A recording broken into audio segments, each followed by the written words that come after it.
बोरकर. शाळेचे नाव जी. प्रशाला चौगुले, माळी वस्ती, इयत्ता 4थी.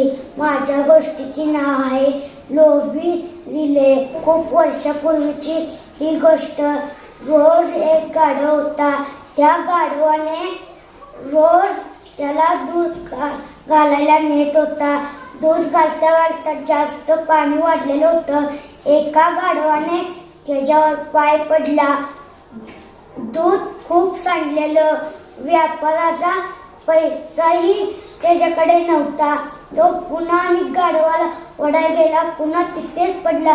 पुन्हा घरी गेला. त्याला खूप झोपायचं होतं, खायचं होतं, प्यायचं होतं. त्याला काम करायचं आवडत नव्हतं. दुसऱ्या दिवशी पुन्हा आणि त्याच्या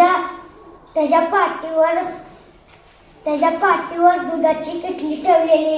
दुधाची किटली ठेवल्यावर ती गाढव पुढे येत नव्हता, ओरडायला लागलेला. पुन्हा त्याला काठीनं आणल्यावर मग तो पुढे यायचा. पुढे गेल्यावर एक जंगल होतं. त्या जंगलामध्ये अजून थोडं पाणी वाढलेलं. त्या पाण्यात गेला होता. त्या पाण्यात गेल्यावर तो तिथेच पडला. पाण्यात पडला. दूध सगळं सांडलेलं होतं. एके दिवशी त्यांनी परत गेला. थोडं पाणी कमी होतं. तो पाण्यात गेला. पुन्हा त्याला काहीही झालं नाही. तो सुरक्षित. माझ्या गोष्टीचे तात्पर्य आहे दूध कधीही वाया घालू नये.